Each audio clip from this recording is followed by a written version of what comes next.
If you listen carefully, at the end, you'll be someone else.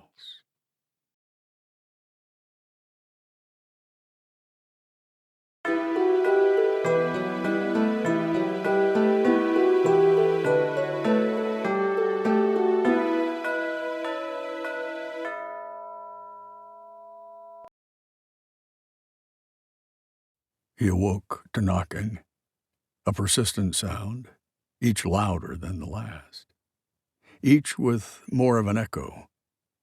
Looking around, the darkness was almost complete, a dark, dark green, like the bottom of a deep pond. The knocking continued. He leapt out of bed, didn't even consider putting on the light. He was in his apartment after all. Yow! He kicked something hard and unmoving. What the? There wasn't anything next to the bed. How could he have walked into something that wasn't there? He turned and reached for the bed so he could get to the light switch, and fell flat on the floor. The bed had disappeared. This was weird. What had happened to the bed? He was lying flat on his stomach now, forehead resting on the floor. He lifted his head and forced his brain to make something out of the few shadows created by the sliver of light coming from under the door. Aha! The door. He started to crawl towards it. Another knock. This one just behind him, and closer. He jumped. His whole body started to shake, his skin prickling with goosebumps, his hair rising. Who's there? Hello? Silence. He needed light, so started crawling again. He was moving fast when, thud, his head slammed into something hard. The little light under the door disappeared, fading into nothing. Stars spun in his vision and he lost orientation completely. He felt he could be upside down, on his back, or hanging in space. There was nothing solid around him. Even the floor had faded into nothingness. On a reflex, he sent out his arms, agitating them side to side, up and down, looking for something. There was nothing but empty space. His adrenaline started pumping, his instinct took over, fight or flight. Yet he could do neither. How could he fight when there was nothing around him? And as for flight, he couldn't even feel a floor. He fought anyway. Folding in half, knees to chest, he kicked straight out. He turned and thrashed around, throwing out arms and legs desperately, seeking a reference point. There was nothing. His actions became wilder and wilder, more and more disorganized and disjointed. Eventually his body and brain tired, slowing, and finally stopped. In the silence that followed, the wheels in his head started to turn again. He heard his heartbeat and his breathing. At least he was still alive. There were no sounds other than the regular lub-dub of his heart and the squelch of his watery breath. These were slowing as the adrenaline that had been released was used up. What is the time? He thought, but it didn't seem to matter. The silence was almost peaceful now, as he floated in nothing and nowhere, his brain and body settled. Outside the tube, the three watchers took notes, and one touched the console of a machine in front of him. A beam of light flashed past him, so fast he didn't have a chance to react. It seemed to speed, a meter above his body, from somewhere beneath his feet, over him and off into the darkness above his head. A sudden flash of red light, speeding fast over, or was it under him? Could it have been a laser? He wasn't sure. It happened so quickly. His heart thumped through his chest, and he could feel his blood rushing in his veins as he tried to find his place in the darkness. Why bother? He thought. I am where I am. Why fight it? What was time? What is reality? He sank into the void. Once again, a light flashed through the void, searing in its intensity, frightening in its speed. Darkness was left in its wake, dark green nothingness. His whole body went into one spasm, becoming a long, stiff plank. Then he sank back into the void, relaxing into his new comfort zone. Once again, the watchers made their notes. This time they looked at each other and, without a word, silently made for the door. It was time to let their subject rest.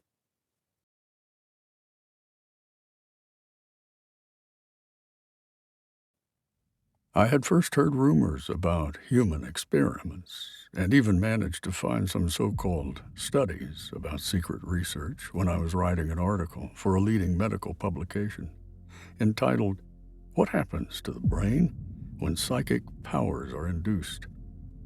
Now, upon visiting the pharmaceutical giant Bristol-Myers Squibb in New Jersey, I was investigating how drugs might induce psychic powers.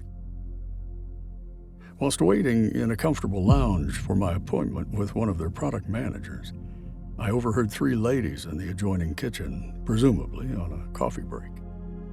"It happened again," the first one said quietly.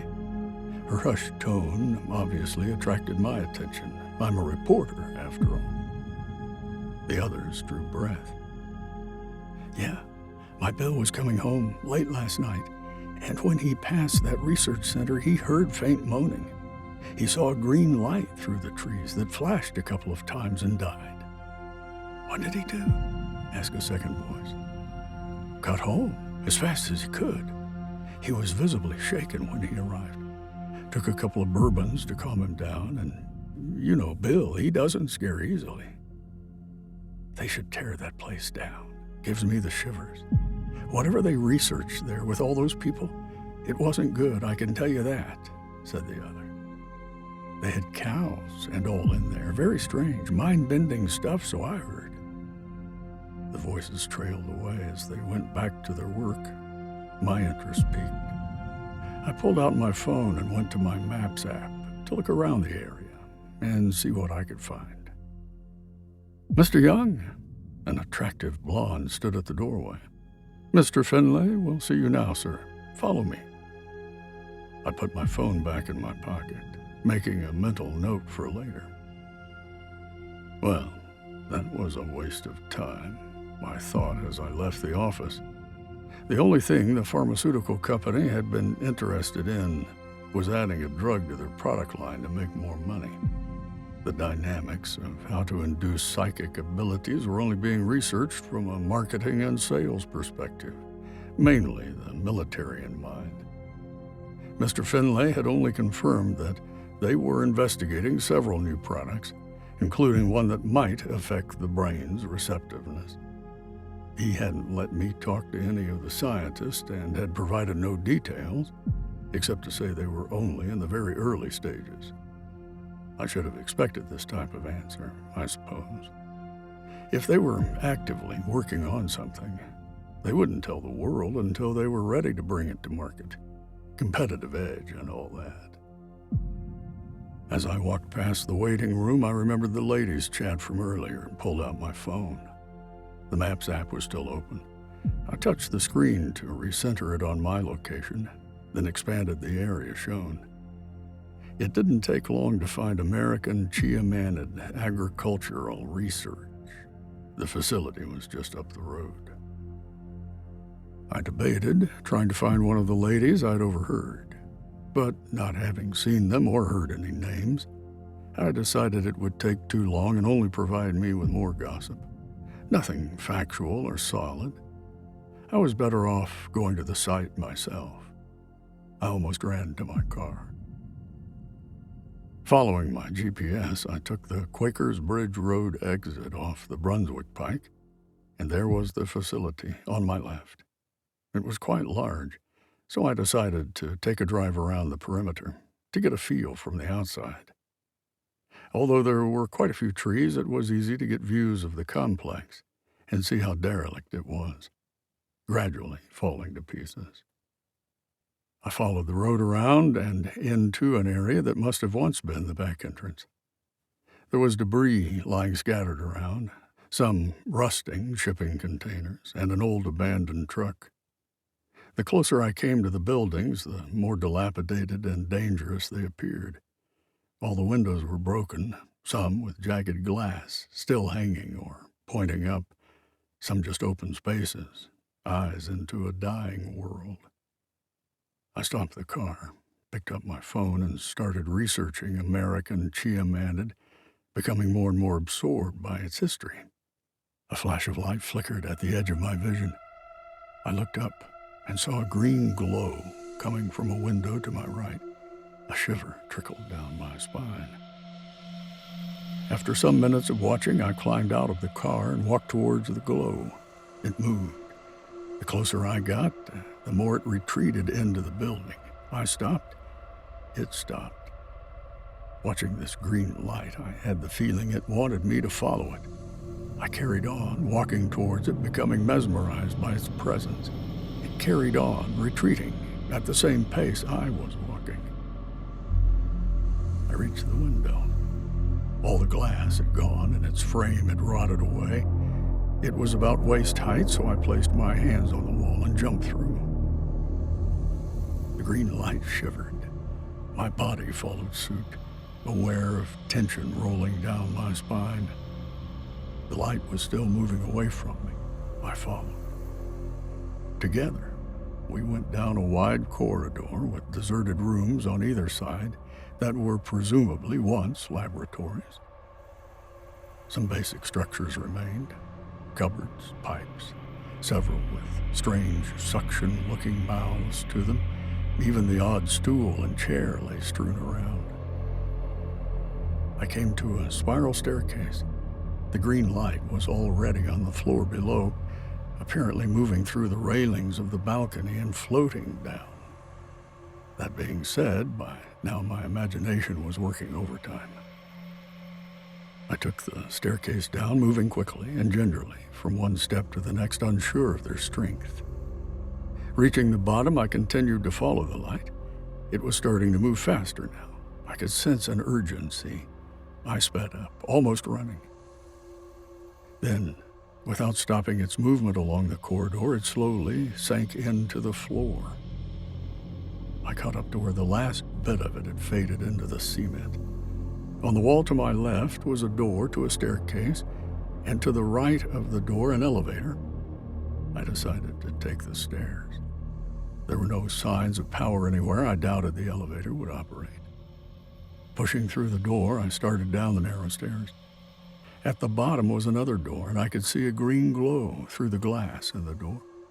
I turned the knob and pushed the door. Didn't budge. Shoving my shoulder to it a few times, I suddenly thought of another way. I pulled it, and with a bit of effort, it swung open. The light was bobbing up and down. Apparently running out of patience, it sped off down a dark corridor, wide, but with a low ceiling. I ran after it. It disappeared through a double door at the end of the corridor, and darkness engulfed me. I grabbed my phone from my pocket and turned on the flashlight.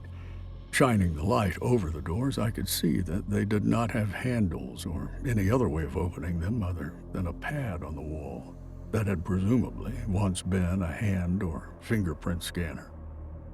It appeared dead, so I pushed hard on the doors where they joined. They rattled, and a moan rose from the other side, ending in a muffled scream. I took a step back.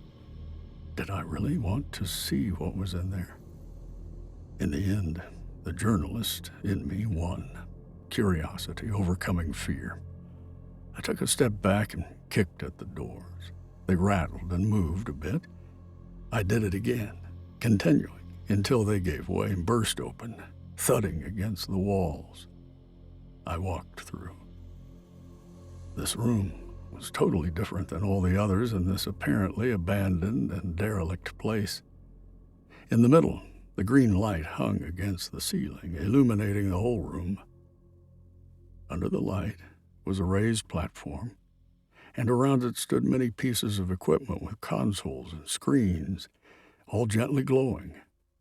There was no dust, no dirt, no debris.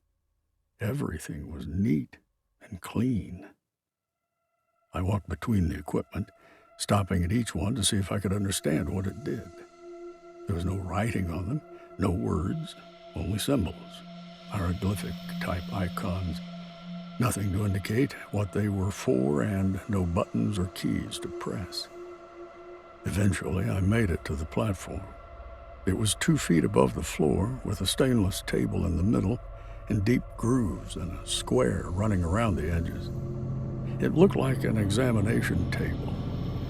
No, more like an operating table.